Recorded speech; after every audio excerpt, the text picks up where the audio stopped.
Mga katrops, welcome back ulit sa aking channel, Sports React PH. At ngayon nga ay pag-uusapan natin ang balitang makakahabol pa nga na po si Luka Doncic ngayong preseason.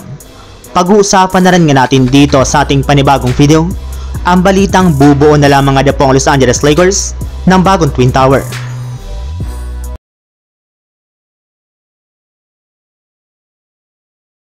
Dalawang beses na nga po mga katrops na ipatalo ng Dallas Mavericks ang kanilang mga laro sa preseason, sa kabila ng paglalaro na nga po dito ng kanilang dalawang superstar na sina Kyrie Irving at Klay Thompson. As of now nga po mga katrops ay hindi pa rin pinapaglaro ngayon ng Dallas ang isa pa nalang superstar na si Luka Doncic bunsod ng pagtatamo ng injury sa likurang bahagi ng kanyang kaliwang binti.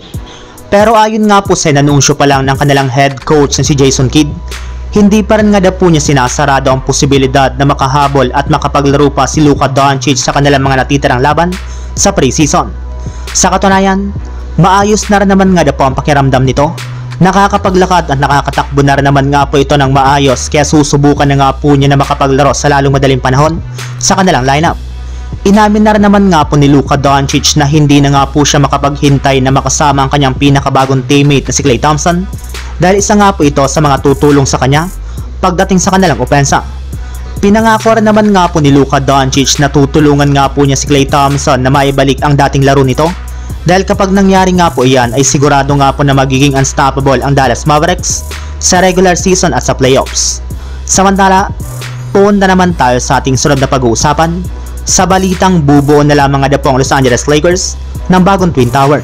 Simula nga po mga katrops nang papermahin ng Lakers ang kanilang pinakabagong center na si Christian Coloco ng 2-way contract, ay marami na nga po sa kanilang mga fans at analyst ang na-excite dito, since magkakaroon na nga po si Anthony Davis ng isang bago at legit na center sa kanilang frontcourt na kanya makakatulong dito. Maganda nga po sana ang panimula sa kanya, lalo pat bukod nga po sa kanyang big man skills, ay meron rin naman nga po itong dissenting shooting sa mid-range at 3-point line, kaya sigurado nga po na mapapa-improve niya ng gusto ang kanilang frontcourt sa pagkakaroon na nga po nila ng bagong Twin Tower. Ngunit makalipas nga po ang ilang linggo mula nang pumirma si Christian Coloco, ay marami na nga po nagtatanong bakit hindi pa ito naglalaro sa mga unang preseason game ng Los Angeles Lakers.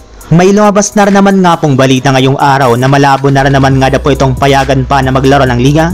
Gayong kung gusto man nga po nila itong gawin ay matagal na nga po sana nila itong binigyan ng clearance ng mga nagdaang linggo pa.